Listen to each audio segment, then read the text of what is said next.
Assalamualaikum warahmatullahi wabarakatuh.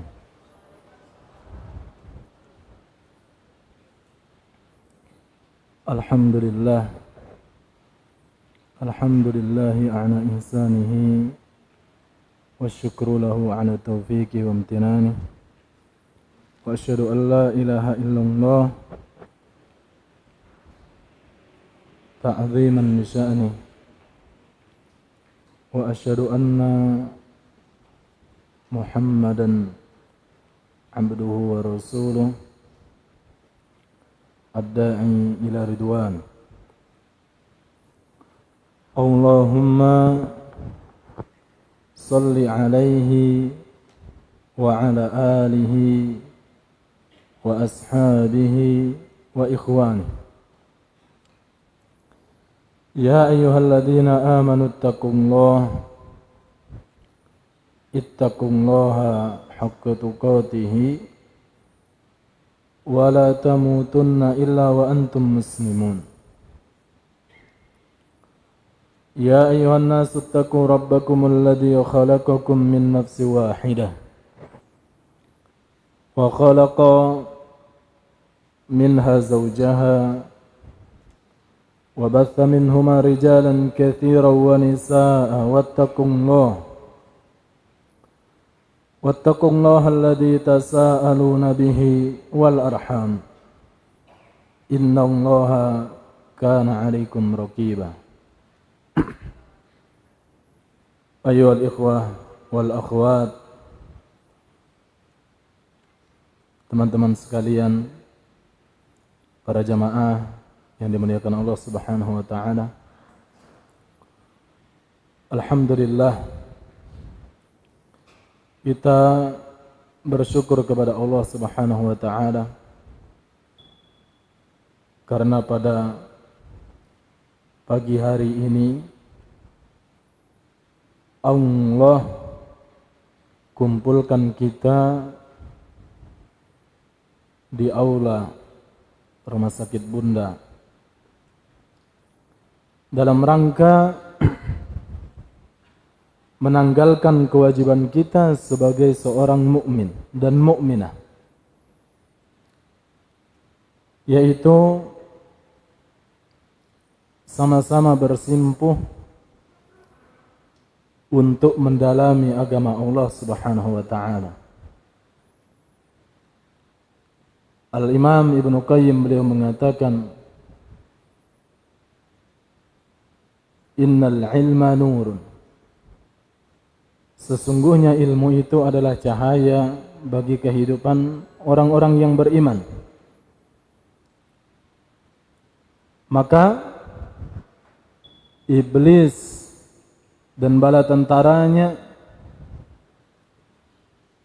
mereka bersikeras bagaimana orang-orang yang beriman ini jauh dari cahaya tersebut. Jauh dari cahaya tersebut, yaitu jauh dari ilmu. Bapak ibu sekalian, para orang tuaku, adik-adikku sekalian, kita lihat orang-orang yang ada di sekitar kita, subhanallah, masih minta ke kuburan. Setiap kali anaknya lahir dipasang jimat, baik di lengan, di leher, ataupun di pinggang, ataupun di kaki. Itu hanya satu contoh ketika seseorang jauh dari cahaya tadi, maksudnya jauh dari ilmu tadi. Kenapa dia melakukan yang demikian itu? Ya karena dia tidak tahu itu berarti dia gelap. Al-Imam Ibnu Qayyim beliau mengatakan ketika seseorang jauh dari ilmu, jauh dari cahaya tersebut, maka iblis akan mengiring dia kepada sesuatu sesuai dengan kehendak iblis tersebut. Ada Bapak Ibu sekalian yang dimuliakan Allah Subhanahu wa taala di Solo, ya. Jawa Tengah. Itu orang-orang berebut kotoran kebo bule. Ya, jadi kerbau tapi warnanya putih. Mereka berebut untuk mendapatkan air seninya. Pipis dari kerbau tersebut, bahkan kotorannya diambil. Nah, sekali lagi, kenapa kok bisa melenceng sampai situ? Karena nggak tahu ilmunya.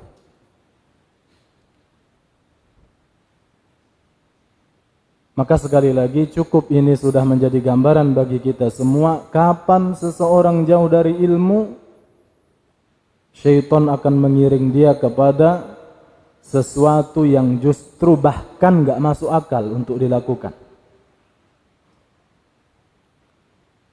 Berumah tangga perlu ilmu, perlu ilmu. Kapan seseorang jauh dari ilmu dalam rumah tangga, hancur. Bermasyarakat perlu ilmu, bagaimana sikap kepada pemimpin yang zalim perlu ilmu, perlu ilmu. Aman tidak nggak punya ilmunya, bentar-bentar berontak sama pemerintah.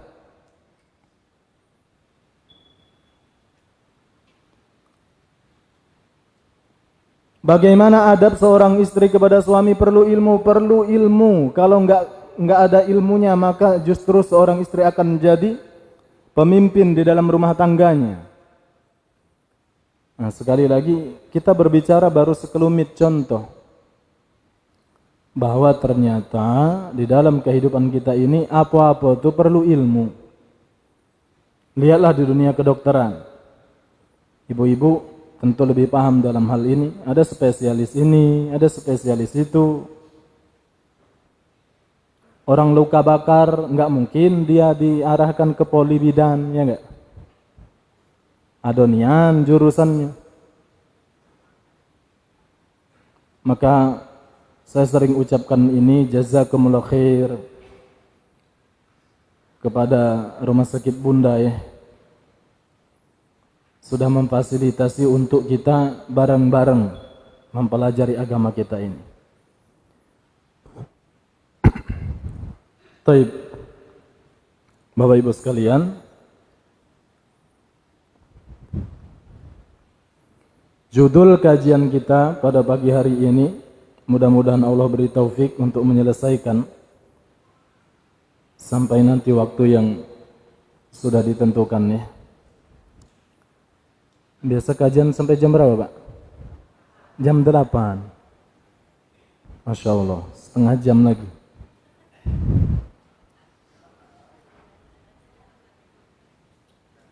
Ya. Bismillah, mudah-mudahan setengah jam yang kita bahas bermanfaat sampai kita wafat nanti. Amin ya rabbal alamin.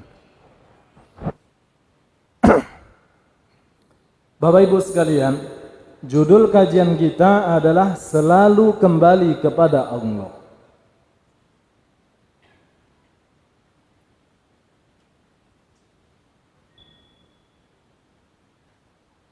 Insya Allah Bapak Ibu sudah mendapatkan gambaran. Selalu kembali kepada Allah, rujuk ila Allah. Makanya kalau ada orang cerai, suami istri, kalau mau kembali itu dikatakan apa? Rujuk, balik lagi. Ternyata nggak ada yang lebih berkualitas selain dia, balik lagi.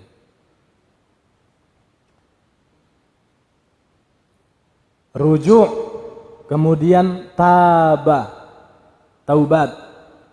Kemudian kata yang lain adalah inabah, kembali.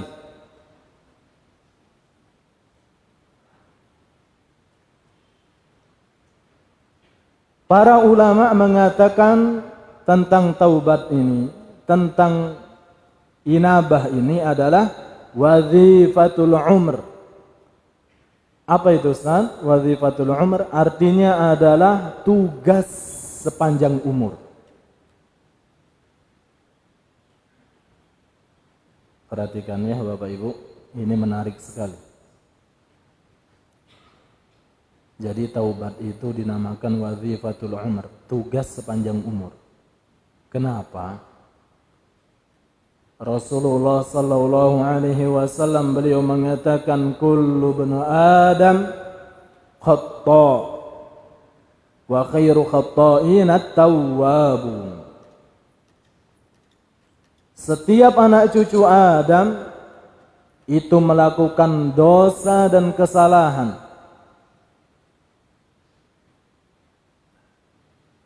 Tak terkecuali yang berbicara, kita semua mempunyai lembaran, pernah mencatat lembaran kelam lah di dalam hidup.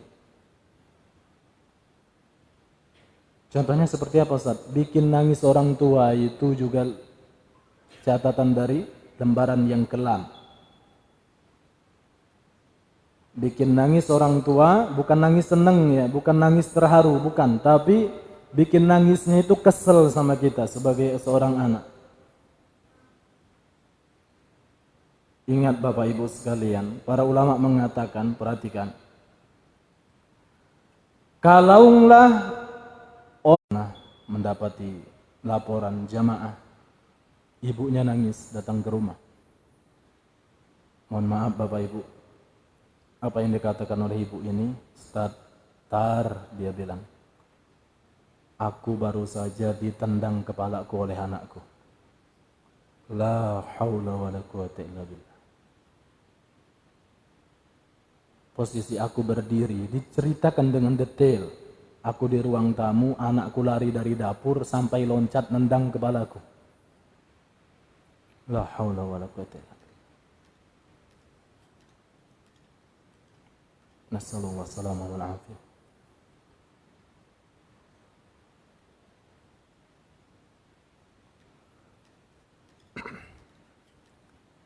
Nah, Rasulullah sallallahu alaihi wasallam beliau mengatakan setiap anak cucu Adam melakukan kesalahan. Tapi ada sambungannya itu Bapak Ibu. Sebaik-baik orang yang melakukan kesalahan adalah mereka yang rujuk kepada Allah. Langsung eling kalau kata orang Jawa itu. Ingkang Gusti Allah, langsung ingat kepada Allah Subhanahu wa taala.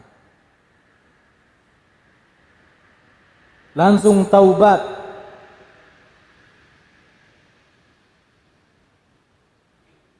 Nah, para ulama mengatakan bahwa taubat ini adalah tugas seorang mukmin sepanjang hidupnya. Mau ambil contoh enggak yang paling dekat dengan kita ini pada pagi hari ini? Ada mungkin di antara kita, mungkin, insya Allah enggak ada lah ya, yang tadi enggak sholat subuh. Atau ketika mau berangkat kerja ini baru sholat subuh.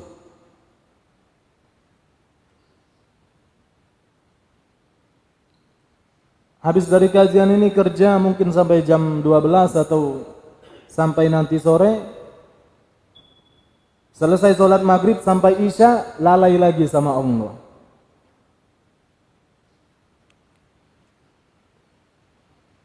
Dan ini yang mengatakan bukan kita. Dengarkan ibu-ibu sekalian yang dimuliakan Allah Subhanahu wa taala.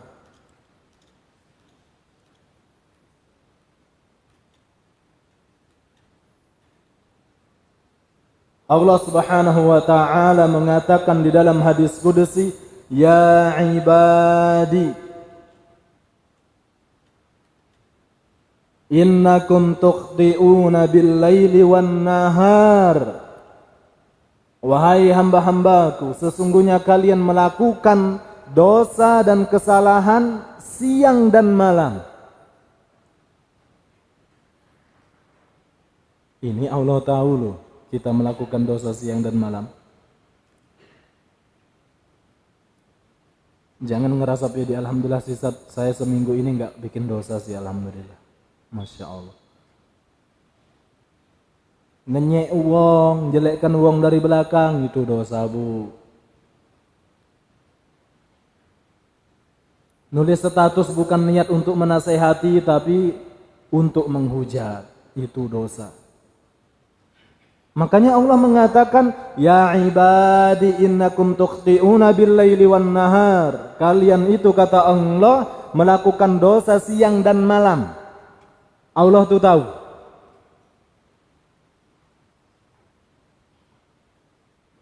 Ya'lamu kha'inatal a'yuni wa ma tukhfis sudur. Allah itu mengetahui pengkhianatan mata. Apa pengkhianatan mata?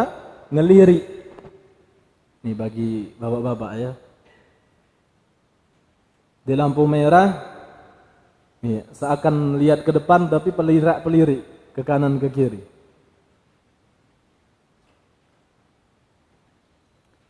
Ini Allah yang mengatakan, sesungguhnya Allah mengetahui pengkhianatan mata. Wa ma tukhfis sudur, dan Allah mengetahui apa yang terbesit dalam hati. Apalagi yang nak kita gawe ke. Yang baru terbesit baik dalam hati, Allah sudah tahu itu. Tapi alhamdulillah bagi orang yang beriman, Allah tidak akan mencatat itu sebagai dosa kecuali dia sudah benar-benar melakukan dosa tersebut. Aman dia baru terbesit belum ditulis. Tapi kapan seseorang baru terbesit ingin beramal soleh, sudah ditulis, baru terbesit baik.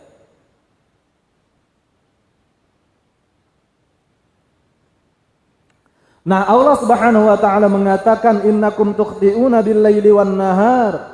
Sesungguhnya kalian melakukan dosa siang dan malam. Coba, kalau misalkan kita ini dipanggil oleh salah satu ibu-ibu ya, di antara kita ini dipanggil sama bapak.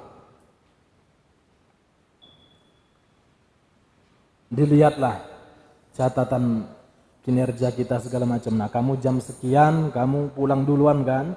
Nah, kamu ini ada pasien yang terlantar kan? Pokoknya benar semua yang beliau katakan. Ketika kita diinterogasi oleh beliau, oleh bapak, dan apa yang beliau interogasikan itu benar, apa yang ada di benak kita Bapak Ibu? Ya, diperhatikan ya. Ini kita cuma setengah jam aja. Apa yang ada di benak kita ketika diinterogasi?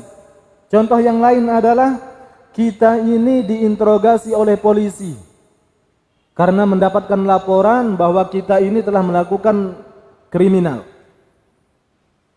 Lengkap catatan polisi itu, jamnya, tempatnya, kawan kita nindak kriminal melakukan kriminal itu siapa namanya. Apa yang ada di benak kita? Wah, habis saya sudah selesai. Kayaknya saya bakal masuk penjara minimal 15 bulan ini.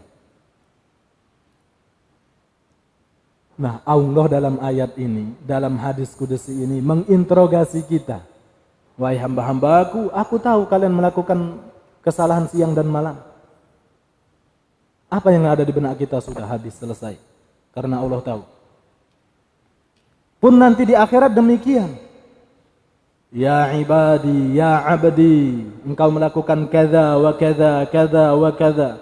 Demikian dan demikian, demikian dan demikian. Enggak ada yang luput dari Allah kecuali Allah sebutkan dan kita mengiyakan itu. Benar ya Allah, benar ya Allah.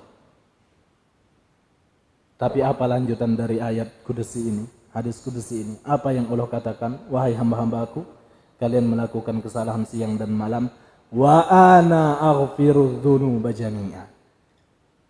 Aku mengampuni seluruh dosa.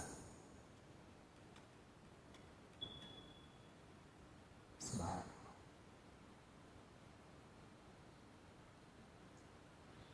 Kok bisa gitu? Ada enggak yang lebih kasih sayang kepada kita selain Allah? Allah mengetahui kita melakukan dosa siang dan malam, tapi kata Allah, santai. Kamu tidak usah takut, aku mengampuni seluruh dosa. Tidak, cak polisi yang interogasi kita tadi, tidak. Tidak seperti atasan kita yang menginterogasi kita, kemudian kamu out. Enggak, tapi Allah mengatakan, saya mengampuni seluruh dosa.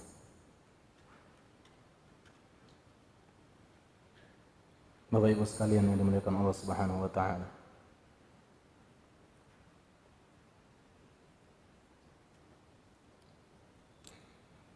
Sabda Nabi sallallahu alaihi wasallam senada dengan ini di dalam hadis kudusi juga.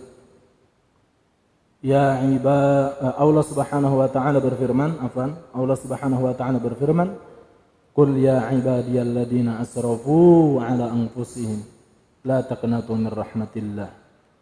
Innallaha yaghfiru dzunuba jami'a. Wahai hamba-hambaku yang mereka israf. Apa itu israf, Bapak Ibu? Israf itu adalah aman bahasa aku dewe. Israf itu artinya overdosis dalam melakukan dosa. Dalam ayat ini, uang yang overdosis, hamba Allah yang overdosis dalam melakukan dosa, tapi Allah masih panggil dengan sebutan hamba. Ya ibadi, wahai hamba-hambaku.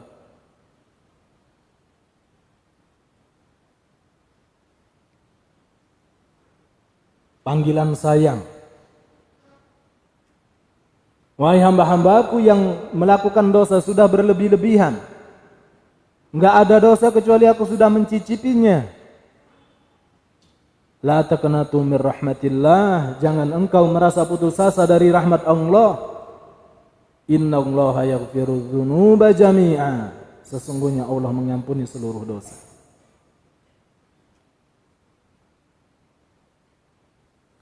Baik, Bapak Ibu sekalian yang dimuliakan Allah Subhanahu wa taala. Taubat ini adalah ibadah. Ya. Berarti kapan seseorang bertaubat berarti dia beribadah. Dan Allah sangat mencintai ibadah taubat ini. Mana Ustaz buktinya? Perhatikan. Tadi Rasulullah kan mengatakan sesungguhnya setiap anak cucu Adam melakukan dosa. Dan sebaik-baik orang yang melakukan dosa adalah mereka yang bertaubat. Kapan kita bertaubat ini? Apakah tadi kata para ulama bahwa taubat itu adalah tugas sepanjang hidup seorang hamba?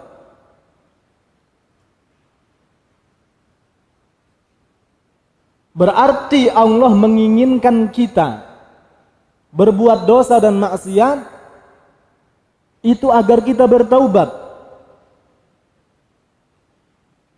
Allah bisa enggak menjadikan seluruh manusia yang ada di permukaan bumi ini beriman? Bisa Bapak Ibu, bisa, mudah bagi Allah. Tapi dengan hikmahnya Allah dititipkanlah kesalahan kepada manusia. Agar apa? Agar kita bertaubat. Ini sudah cukup menjadi bukti bahwa taubat itu dicintai Allah.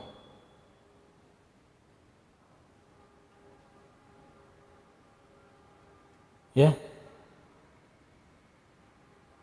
Taubat itu adalah ibadah yang dicintai oleh Allah Subhanahu wa taala.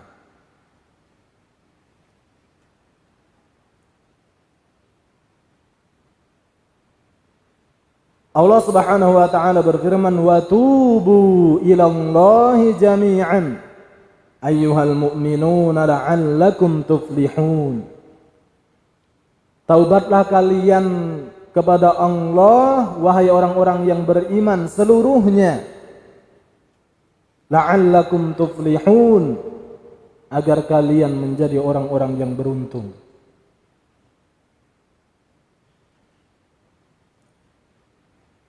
Bahkan mungkin Bapak Ibu wallahu alam ya pernah mendengar atau tidak. Mungkin pernah sudah mendengar dari ustadz yang lain. Allah Subhanahu wa taala berfirman di dalam hadis qudsi, "Lau lam tudhnibu la dhahaballahu bikum." Jika seandainya kalian manusia nih enggak pernah berbuat dosa, maka Allah akan binasakan kalian.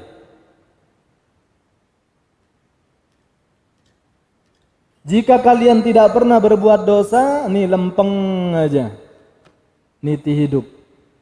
Ibadah aja, enggak pernah hasad, iri, dengki, munafik. Ngomong belakang, rai depan sama belakang beda. Enggak main di level itu.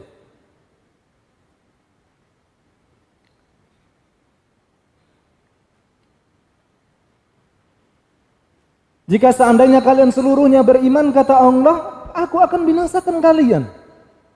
Dan aku akan mengganti kalian dengan kaum yang berbuat dosa, kemudian mereka beristighfar, minta ampun kepadaku dan aku ampuni mereka.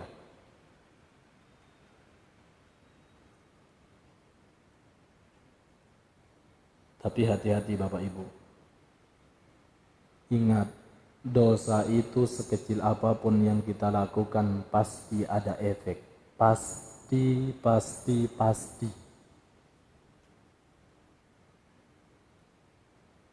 Pasti ada efek. Lihat siapa nenek moyang kita, Adam alaihissalam dan Hawa. Satu dosa yang dilakukan, makan buah terlarang itu, apa hukumannya? Padahal mereka sudah bertaubat. Dua-duanya udah taubat, Bu. Tapi efeknya apa? Diturunkan ke permukaan bumi. Jangan kira efek dari dosa itu kena gempa, tsunami, corona. Bukan. Efek dosa yang paling Allah segerakan untuk para pelaku dosa adalah tidak kusuknya dia dalam ibadah. Ndak cak wong-wong itu sering infak sodako, ada bangun masjid, tapi tidak pacak berat. Aman bapak-bapak azan subuh tadi berkumandang didengar di masjid di dekat rumah dia tuh. Pengenlah hati mendatangi masjid itu, tapi Allah buat berat dia. Gara-gara apa? Gara-gara perbuatan dosa.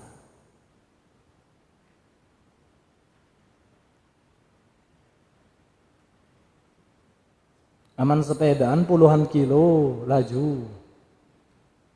Tapi masjid yang dekat rumah dia mungkin cuma 10 meter.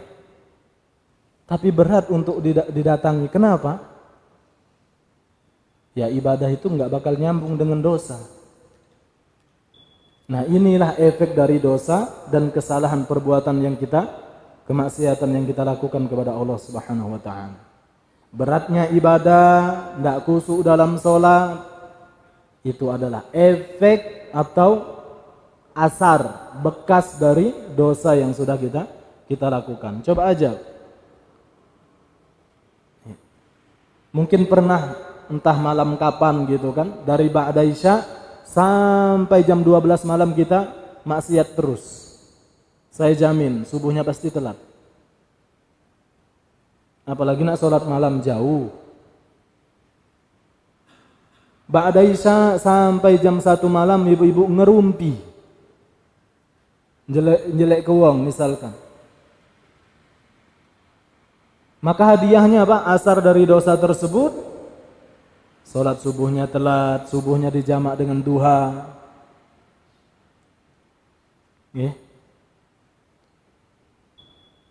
Ketika mau ke bunda tadi, Masya Allah, Bapak ini rajin sekali ya, sholat duha terus di musola gitu. Ternyata bukan duha, subuh. Misalkan demikian. Nah, sekali lagi, dosa pasti memiliki efek. Dosa yang kita lakukan pasti memiliki efek, Bapak Ibu sekalian. Baik, saya sebutkan di dalam surat An-Nur ayat yang ke-31. Silakan dibuka ya di Al-Qur'an. An-Nur ayat yang ke-31. Allah Subhanahu wa taala mengatakan wa tubu ilallahi jami'an ayyuhal mu'minuna la'allakum tuflihun. Bahwa taubat itu akan bisa mendatangkan kebahagiaan. Taubat akan bisa mendatangkan kebahagiaan. Falah itu kemenangan, kebahagiaan. Makanya azan itu kan berkumandang, salah satu lafaznya apa? Hayya 'alal falah. Ayo menuju kebahagiaan, ayo menuju kemenangan. Maka seharusnya ketika azan berkumandang diajak untuk bahagia mendatangi rumah Allah Subhanahu wa taala. Bertemu dengan Allah Subhanahu wa taala. Kemudian keutamaan taubat yang berikutnya adalah dibukakannya pintu kebaikan. Allah Subhanahu wa taala berfirman di dalam surat At-Taubah ayat yang ketiga. Fa in tubtum fahuwa khairul lakum. Jika kalian bertaubat, maka itu baik bagi kalian, mendatangkan kebaikan. Kemudian di antara keutamaan taubat yang berikutnya adalah dimudahkan urusannya serta diangkat musibahnya. Mana dalilnya Ustaz? Surat Nuh ayat 10 sampai ayat yang ke-12. Ya. Surat Nuh ayat 10 sampai ayat 12. Allah Subhanahu wa taala berfirman, "Faqultustaghfiru rabbakum innahu kana ghaffar. Yursilis samaa'a 'alaikum midrar wa yumdidukum bi amwali wa banin wa yaj'al lakum jannati wa yaj'al lakum anhar." Faqultu astaghfiru rabbakum. Nuh mengatakan kepada kaumnya, beristighfarlah kepada Allah. Innahu kana ghaffara, sesungguhnya Allah Maha Pengampun. Yursilis samaa'a 'alaikum midrara. Maka Allah akan mengirimkan kepada kalian, menurunkan kepada kalian hujan yang lebat. Nah Bapak Ibu sekalian, makanya amanlah mau ada hujan kemarin ya. Hampir 2 bulan kira-kira kita kemarau lah. Itu ada syariat untuk sholat apa? Istisqa.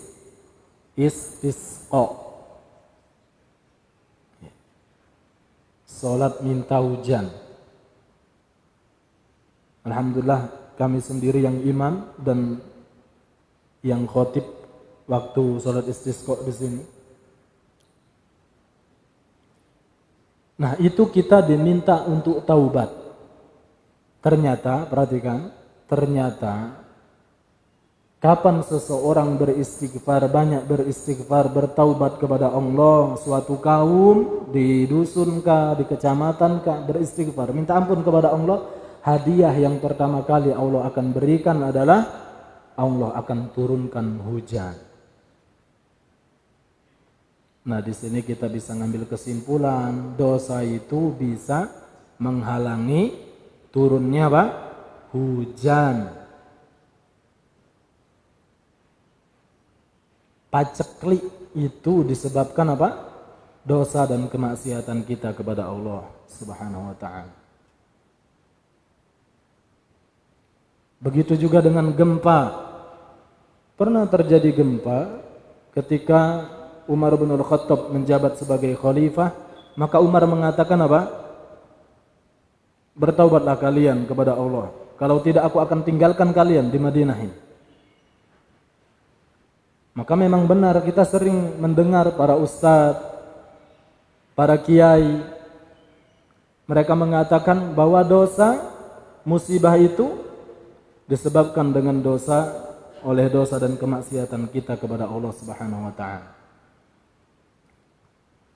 Beristighfarlah kata Nuh kalian kepada Allah, Allah akan kirimkan kalian hujan, turunkan hujan.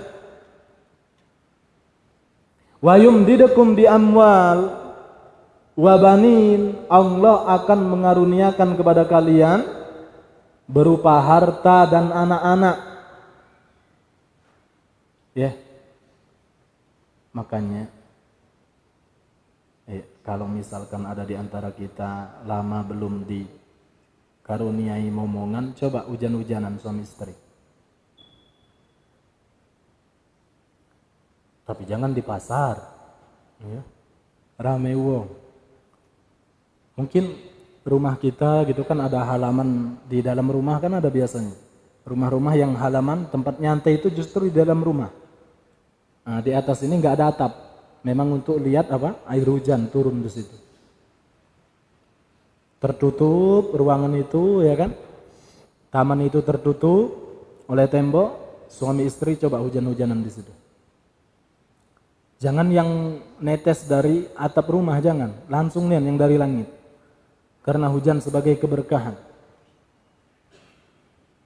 Mudah-mudahan dengan izin Allah langsung dikaruniai ngomongan oleh Allah Subhanahu wa taala.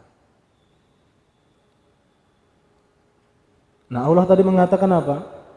Kapan seseorang banyak beristighfar, maka Allah akan turunkan air hujan. Allah kemudian akan memberikan kalian harta dan anak-anak. Wa yaj'al lakum jannati wa yaj'al lakum anhar. Nah, Bapak Ibu sekalian yang dimuliakan Allah Subhanahu wa taala, itu beberapa hal ya, faedah atau keutamaan dari taubat. Dosa dan kemaksiatan itu saya katakan tadi akan memiliki efek. Ya. Dosa dan kemaksiatan memiliki efek. Apa itu efeknya, Ustaz? Saya ambil contoh. Salah satunya adalah dia akan terus terngiang-ngiang dengan dosa itu. Mohon maaf. Ya, saya ucapkan ini mohon maaf. Misalkan dia pernah berzina. Ya. Mohon maaf sekali lagi, mungkin dengan pasangan tidak halalnya pernah melakukan zina. Sekarang dia sudah menikah. Saya yakin pasti ada kalanya terngiang-ngiang. Pasti ada kalanya terngiang-ngiang. Teringat di dalam benaknya. Nah, itu efek dari dosa.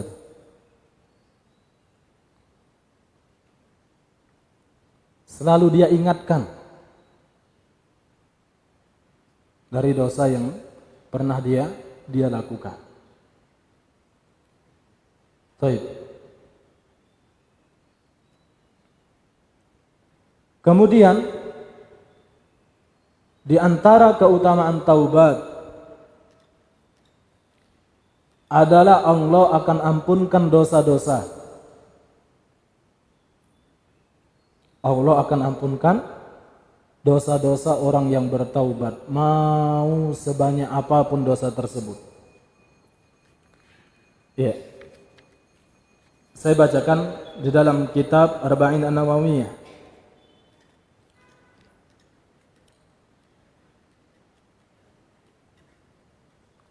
Bahwa Allah Subhanahu wa taala berfirman, "Ya bana Adam, innaka ma da'awtani wa rajautani ghafartu laka 'ala ma kana minka wa la ubali. Ya bana Adam, law balaghat dhunubuka 'anana as-sama' thumma astaghfartani ghafartu laka." Wahai anak cucu Adam, jika seandainya engkau melakukan dosa yang setinggi langit, ya, tsumma astaghfartani, kemudian engkau beristighfar, minta ampun, tidak nian ya Allah, haman sebuka keni, kami bilangnya ya, wong beli deh. Sebuka keni aku tidak lagi nian ya Allah, tidak.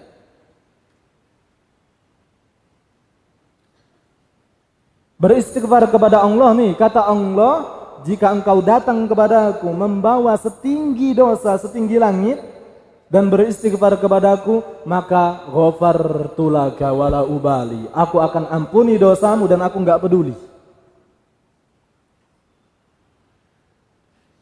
Sekarang Bapak Ibu, kalau saya katakan, kalau Allah sudah enggak peduli, siapa yang bisa menghalangi? Kita punya suami, Ustaz, suami saya itu karakternya keras. Aman dia udah ngomong A, ada baka jadi O. Bukan B lagi. Suamiku itu kerasnya. Tapi alhamdulillah selalu membawa kebaikan. Kebijakan-kebijakan dia itu selalu tepat, Ustaz. Alhamdulillah.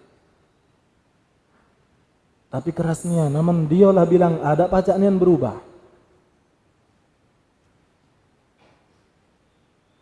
Walaupun misalkan kita deketin, kita pegang tangannya kan, Mas, ini cuma usul ya, boleh ya, mau diterima alhamdulillah.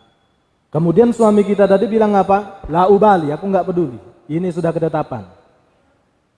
Pacak tidak menghalangi. Tidak pacak, itu manusia. Lalu bagaimana dengan Allah?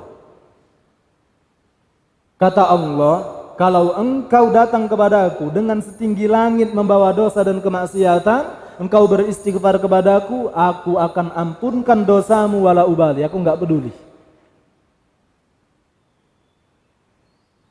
Hatta malaikat mengatakan apa? Ya Allah, dosanya terlalu banyak. Enggak, kamu enggak ada urusan. Aku akan ampuni dosa hambaku ini. Itu pernah terjadi loh Bapak Ibu. Ketika Allah menciptakan Adam, malaikat kan protes tanda kutip. Ataj'alu fiha may yufsidu fiha wa yasfiku dima. Ya Allah, apakah engkau akan menciptakan makhluk yang merusak di permukaan bumi dan dia akan menumpahkan darah? Protes Bu, malaikat. Apa yang Allah katakan? Qala inni a'lamu ma la ta'lam. Aku tahu sesuatu yang engkau enggak tahu. Engkau enggak tahu apa-apa, aku tahu.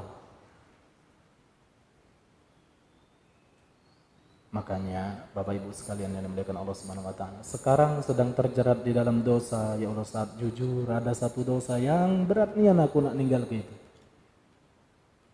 Hari ini taubat, besok pagi balik lagi.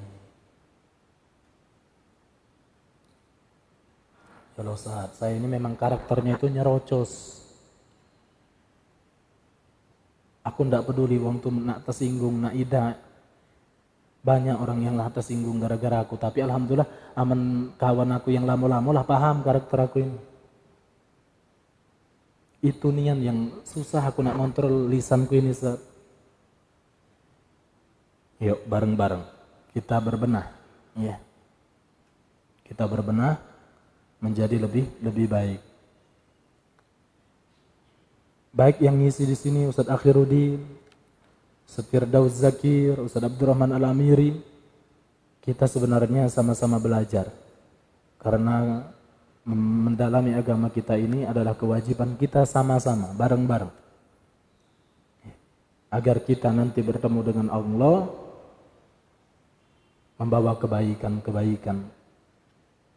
Karena menuntut ilmu itu ibadah. Ini Bapak Ibu, selama kita kajian seperti ini ibadah. Kecuali yang main HP pesan Sofi, ya sudah. Pesan barang. Nah ini jadi ibadahnya kurang. Baik. Kata Allah, aku enggak peduli. Ya bena Adam, innaka law ataitani bi qurabil ardi khataya, thumma lakitani la tusyriku bi syai'a, la ataituka bi qurabiha maghfiratan. Wahai anak cucu Adam, kata Allah, jika engkau datang kepadaku membawa sepenuh bumi dosa, berarti Kalimantan itu dosa kita, Jakarta itu penuh oleh dosa kita, Banjarmasin itu penuh oleh dosa kita, Papua penuh oleh dosa kita, Amerika penuh oleh dosa kita. Pokoknya sepenuh bumi ini dosa kita. Apa kata Allah? Jika engkau datang kepadaku membawa sepenuh dosa, sepenuh bumi dosa kepadaku, kemudian engkau minta ampun kepadaku, tapi ada catatannya, perhatikan Bapak Ibu. Ada catatannya. La tusyriku bi syai'a. Engkau datang kepadaku tanpa menyekutukan aku sedikit pun, maka aku akan datang kepadamu sepenuh bumi juga ampunan. Nah, ada catatan kakinya tadi. La tusyriku bi syai'a. Idak syirik. Idak percaya dikeris lagi. Idak nak bayar-bayar niat kepuyang. Nah, idak main lagi yang cak itu.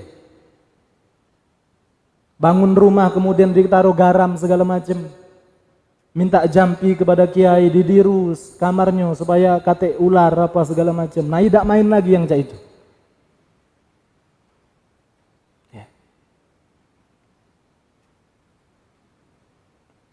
Ya, Bapak Ibu mohon maaf ya, saya agak kenceng nih, masalah syirik ini luar biasa.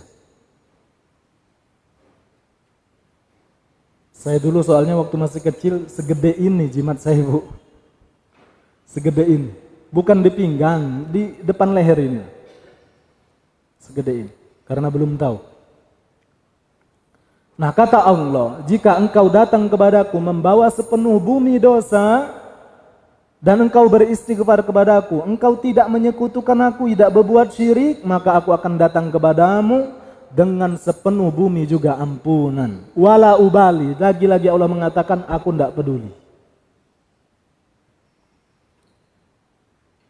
Insya Allah di antara kita nggak ada yang jiwanya seperti Fir'aun, ya kan, ngaku Tuhan.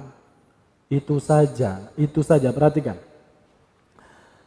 Di dalam tafsir Ibnu Katsir kalau nggak salah, Fir'aun itu kan tatkala tenggelam, Bapak Ibu. Tatkala tenggelam dia kan taubat. Aku mengetahui bahwa engkau adalah sesembahan dan aku beriman kepada Tuhannya Musa dan Tuhannya Bani Israel. Dalam hatinya seperti itu. Nah, di dalam sebuah riwayat, malaikat itu datang. Datang masuk ke lautan itu kemudian disumpal. Tahu sumpal enggak? Mulutnya Fir'aun itu dimasuk ya apa ya? Aman tidak ditutup. Takutnya Fir'aun ini mengucapkan ucapan dia itu.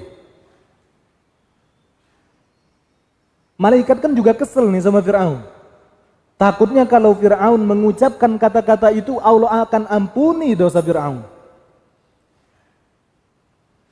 Sekali lagi, ada enggak Allah, Rabb, Tuhan yang lebih penyayang kepada kita selain Allah? Apalagi dengan kita sebagai seorang mukmin.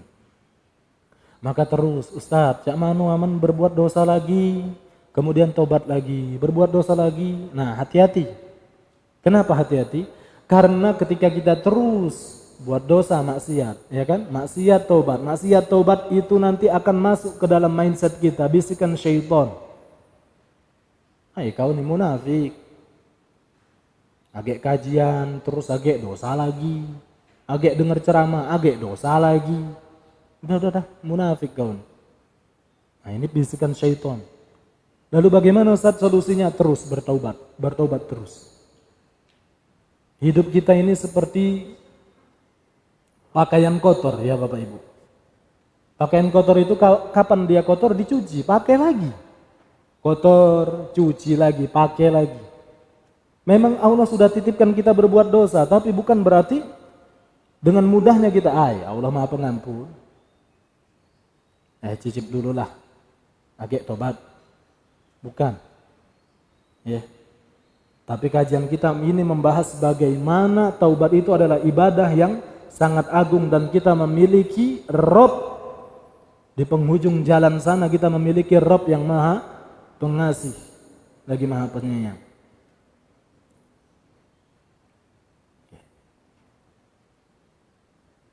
Nah, ini adalah bisikan syaitan. Tatkala kita dibisiki bahwa kita adalah orang munafik, bentar-bentar dosa, bentar-bentar taubat. Dan itu juga efek dari dosa. Mungkin ya, ini saya akhiri. Mungkin pernah di antara kita merasakan. Para ulama mengatakan Bapak Ibu, kapan seseorang berbuat dosa, maka keyakinan dia kepada Allah akan berkurang. Contohnya seperti ini. Habis maksiat, terus sholat. Habis berbuat kesalahan, ya mungkin dia itu tadi seperti kasus yang saya gambarkan tadi ya, saya ceritakan, dia mukul orang tuanya. Atau dia melihat yang enggak-enggak di media sosial, yang tidak halal untuk dilihat. Kemudian dia sholat. Nah, dia sholat itu tuh mau berdoa tuh malu sama Allah. Kenapa? Habis maksiat. Maka dosa itu salah satu efeknya adalah mengurangi keyakinan seorang hamba kepada Allah.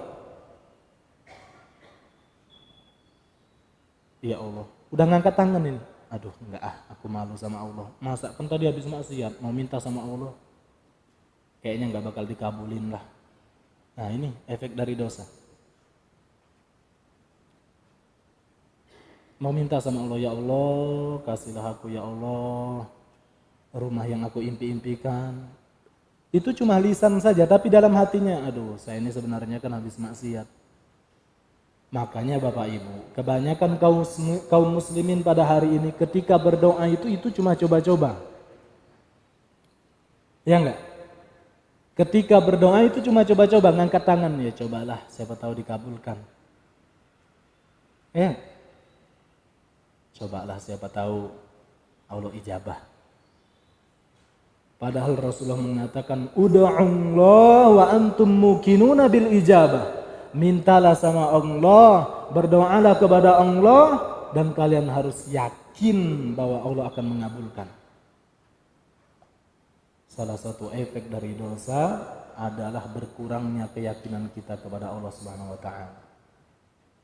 Tapi justru sebenarnya sebaliknya. Allah akan sangat gembira menerima taubat seseorang. Afwan, saya tambah sedikit lagi.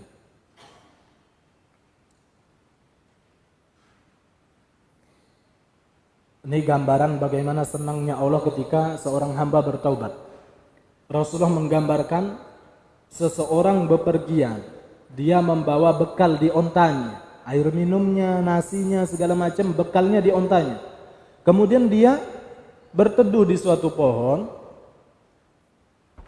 Akhirnya dia terlelap tidur. Ketika dia bangun tidur, Bapak Ibu, ontanya tadi sudah hilang, lari. Ontanya tadi lari, berikut dengan bekalnya, nasinya, air minumnya, segala macam hilang. Aman di kita nih, kita kehilangan bekal kita, enak, ada warung segala macam, ada pagi sore yang jual apa? Minuman banyak, yang jual nasi serba 10 banyak. Apa bukan serba 10 lagi sekarang? Nah, serba 12. Serba 35 bae lah berubah sekarang. Ya. Sebenarnya serba 35 itu juga nggak benar, Bu. Kenapa? Parkir 2000.